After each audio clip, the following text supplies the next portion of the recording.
afternoon. I'm Hani Bisada, and with me my colleague Justine Dowsing. We're from Krakow.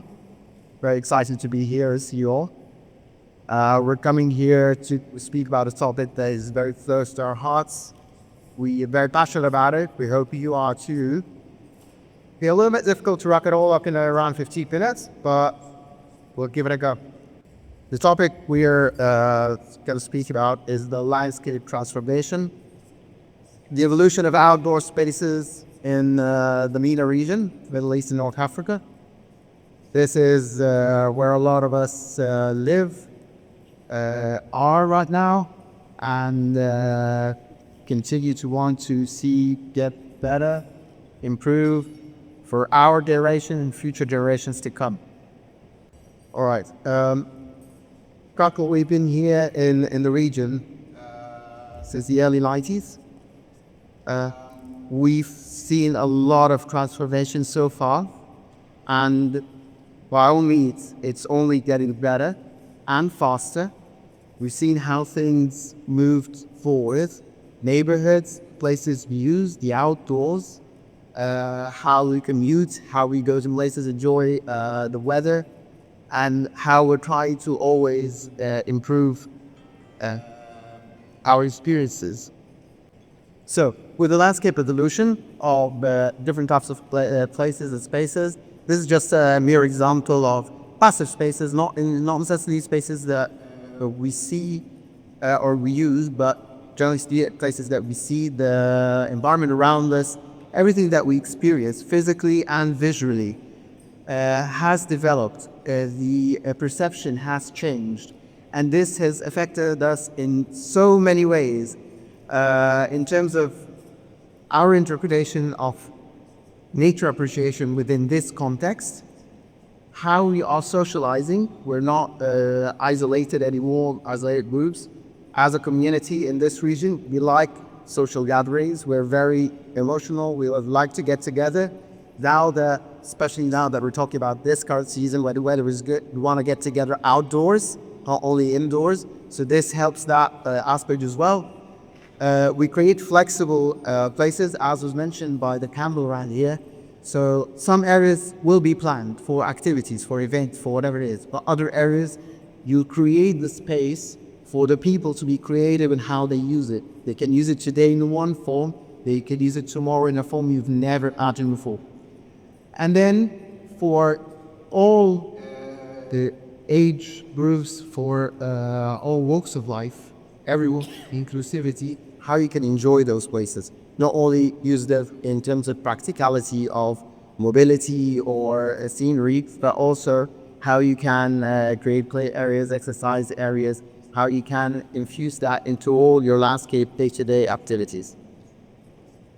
All right, to break that discussion into a simple structure, trying to, again, manage the time, we've tried to summarize it into 5 major pillars.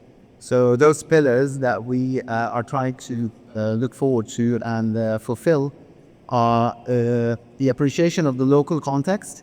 So we have to always know where we're designing and who we're designing for and what we're looking forward in terms of how it serves the people who will be using the places and how it will continue to be sustainable for them, us, future, everyone. Local context, the aesthetics. There's no point in having everything very practical and not having it look beautiful. We're human beings. We like to enjoy everything. We want it to be practical, sustainable, very much contextual. However, we want it to be beautiful, aesthetically pleasing, and we look forward to seeing those areas. Economics, again, this is everything touches on sustainability a bit. So the economics of the place has to be feasible, part of the sustainability of it, because it needs to take care of itself, and we need to be able to take care of it to live as much as it can for future generations and time to come. Sustainability, all of these aspects work towards that factor and more, and I think the awareness is very high on sustainability. There is a huge circle around this area now, and the importance of it. And then looking at all those four aspects, they're all aimed for our well-being, which means that all the designs are circulating about us, hence human-centric. Next. So the first one, with regards to appreciation of local context, for a very long time now, for I would say past 40 years, I've seen, maybe a little bit more, the appreciation of landscapes or the outdoor spaces were in the past was very much affected by the Western interpretation of it.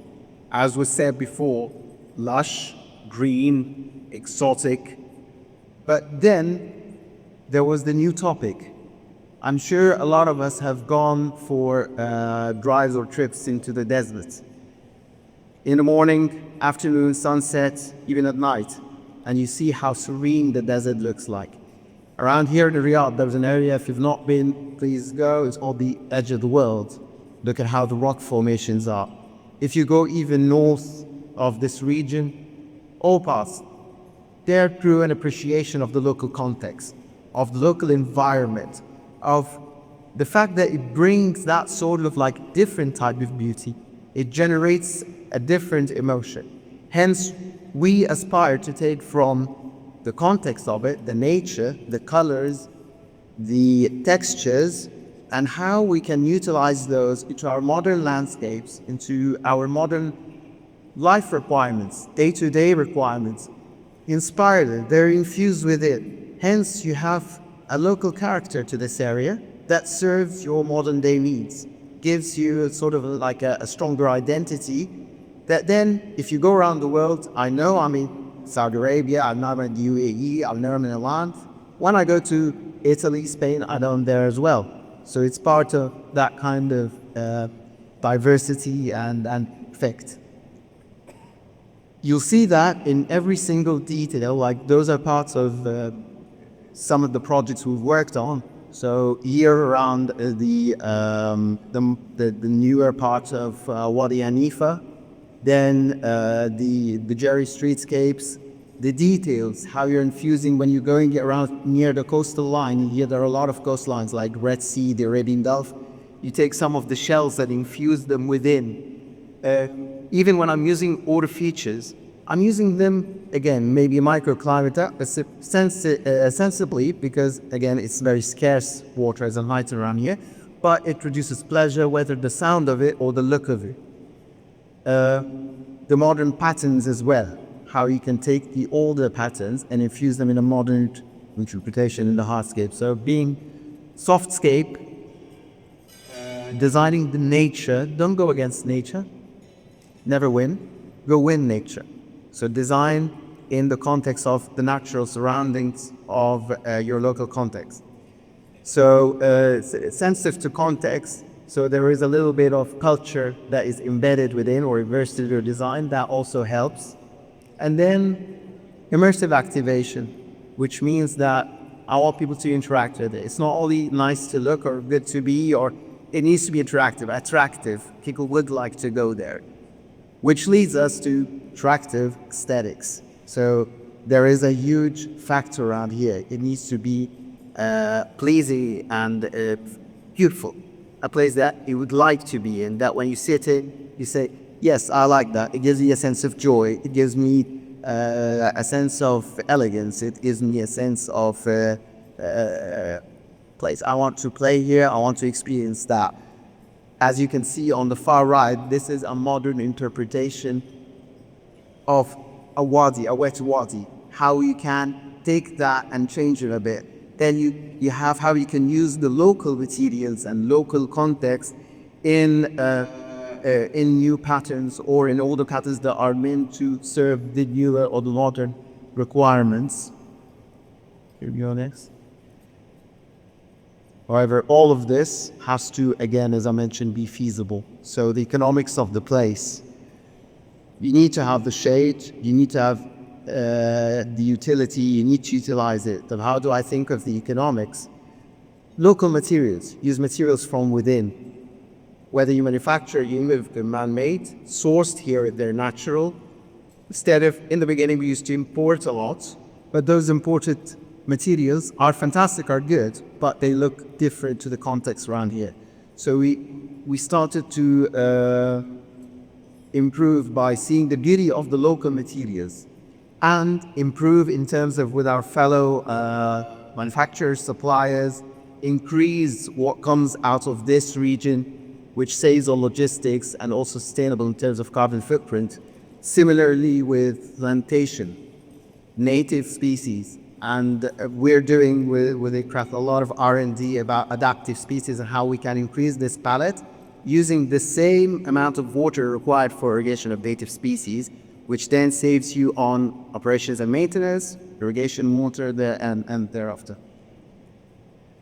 And you can see that on a number of projects. That doesn't mean that it's not nice, it's not beautiful, it's not useful. Complete opposite. It is nice, it's beautiful, it's got a strong identity and character, and it serves our requirements. Now we shift to my colleague Justine. Hi everyone, thanks. Yes, so moving on to sustainability. This is clearly a very big topic we've been talking about today. It's perhaps particularly important to look at in the MENA region. We've been talking about climate change, but it's predicted that temperature, in terms of annual mean temperature, might rise in parts of the Middle East by as much as 5.6 degrees Celsius. So it makes it really important as landscape designers that we mitigate and adapt for these changes. And next slide, please. So if we look at something else here, what's important as well in terms of the landscape industry is that we contribute to the construction industry. And looking globally, the construction industry contributes 42% of greenhouse gas emissions across all industries. So this is something to bear in mind in terms of the fact that we must design responsibly. So in this region, working together with municipalities and with educational institutes and universities, we've helped develop guidelines that help us achieve sustainable goals. And those goals feed into, no, still the previous slide, please. So those goals feed into the big development and visions of the region, High Vision 2030 that we've been talking about. And to take one example of that, we can look at Green Riyadh, and I'm sure you've all seen the planting that's going on in Riyadh. It's really impressive. And the goal of this is to cover 9% of the urban area of Riyadh with trees. And in order, or the result of doing that is hopefully to reduce that annual mean temperature by 1.5 to 2 degrees Celsius. Next slide, please. So sea level rise. And so I'm sure we all know that globally sea level is expected to rise by between 1 and 2 meters over the next 100 years at a mean level. In the MENA region, that's obviously going to have a big impact because there are high areas of coastal developments and cities, and so it will have a high impact. But as landscape designers, what we can do is work together with marine engineers to come up with new opportunities through the adaptation mitigation solutions so that they're not only functional but also inspirational. So it could, for instance, include things like artificial coral reefs so that we increase biodiversity through the solutions we provide. Now the flooding in the UAE has been mentioned many times today, and here's an example from a capital project. And so this is a project in Abu Dhabi, and if you look at the centre of the screen, the picture from the top is in the height of the flooding in April this year. And you can see there's a lot of water there, and then 2 weeks later on the lower picture you can see the water has disappeared, but what you'll also notice is the housing is undamaged. And the main reason for this is the use of permeable materials. One will cause for the flooding is the historic use of impervious materials like tarmac and urban settings. And sorry, please, the previous slide. And so then the final one was to look here at flood adaptation in terms of designing landscape to be flooded. So a really great example is right here in this city is Wadi Hanifa and in the Diriyah Gay area. And if you haven't been, I really encourage you to go. I went there for the first time yesterday. It's really impressive. And you'll see there that there are channels in the landscape. And one reason that they're there is to help direct the water away from the very important cultural assets that are there that are particularly vulnerable to flooding and climate change. The next slide, please. Okay, so we can't look at the MENA region without also talking about aridity. Water is obviously incredibly precious as a resource here. So there are many techniques that you will all know that we have been doing here as landscape designers for a long time. So drip feed irrigation, use of grey water, and rain water harvesting, that kind of thing. Coupled together with the relatively recent principles from SUDS and from Sponge City, we can create landscapes very successfully that use very little water. And then combined with technology, we can make those even more efficient. So this is an example from one of our projects, in fact, we see the future. And the picture on the left shows a moisture sensor that's buried in the soil that collects data about how much water there is, feeds it through to a central database, which in turn tells the irrigation system just exactly how much water the planting requires. Next slide, please. Okay, so everything that Hani and I have been talking about up till now leads to this, our final section we're talking about today. Whilst this last is definitely no means least. Why are we all landscape designers? It's because we're designing landscapes for people. And as people, we're social. We want to connect. Landscape is all about making places where children play, where families gather, where couples meet. It's about creating experiences and memories. All right, next slide, please. So looking at connection and that thread that joins many aspects of our humanity, we start with social connectivity. This is a really important aspect that landscape can facilitate, and one way of also doing this is through inclusive interventions, and we had a really good talk from Conran earlier on this. And through doing this, we make equitable landscapes that make the green space and public realm available for all. For connection with nature is really important. And in the MENA region where development has been continuing the pace, the ecology is also changing. And our awareness of that means that we can design sensitively. And in doing so, we help protect the landscape, but also inform, educate people about what's going on and helping people to make more informed choices. You can see here some of the interpretation from some of our projects in Riyadh. Next slide, please. So an obvious way that we connect is, of course, through transport, which they were just discussing on the panel talk then. So working together with transport engineers, we look to prioritise active transport and also provide public transport. And looking ahead, we look to plan for a potentially driverless and electric future.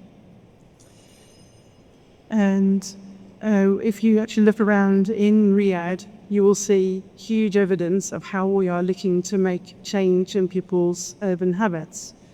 You can see the metro line, which has been mentioned everywhere. If you just look for the blue line across the city as you're moving around after this conference, you'll see it. And this is supplied by cycle networks, also scooter networks. And this will facilitate, along with Green Riyadh, a change in habits. Digital immersion is another aspect of how we connect. You can't fail to notice that in the last 20 years or so, we now all carry digital devices with us all the time. And this has totally changed our interaction with landscape. And also, as landscape designers, we've responded to that. You can see some examples here on the slide on the right. In addition, of course, now with the advent of AI and the possibilities for augmented reality, we can only imagine what that might do for landscape appreciation, gamification, and immersion in the future. Next slide, please. Okay. So we've seen that landscape has changed a lot in the MENA region over the last 40 or 50 years. As Hani said, very hard summer in just 15 minutes. The change will continue, of course, and we will always be looking to meet challenges and to address trends that arise and create trends ourselves. But what won't change is what makes us inherently human and that need to connect. The landscape has the transformative power to bring us all together.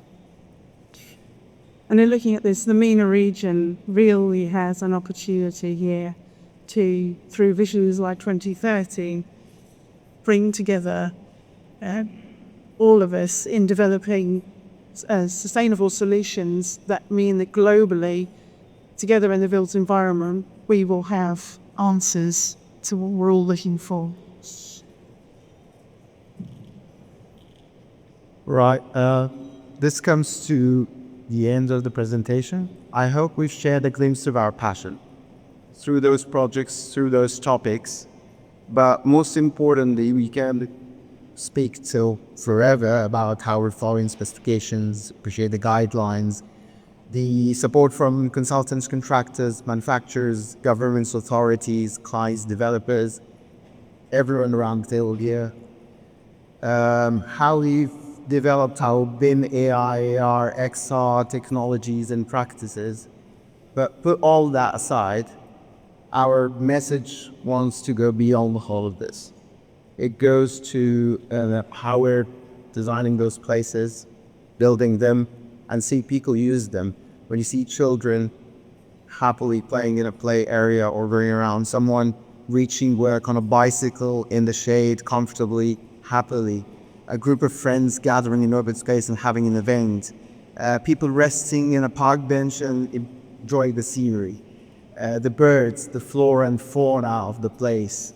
All of this gives us extreme appreciation, makes us feel that we're giving something to the next generation to aim higher, reach higher potentials, not give them problems, give them solutions to our problems so that they can take it forward and upwards. And hence, let's go to the last slide, please. What we aim as a message within Krakna is that together, not single-handedly, we can't do that single-handedly. All together, we create a difference. Thank you very much.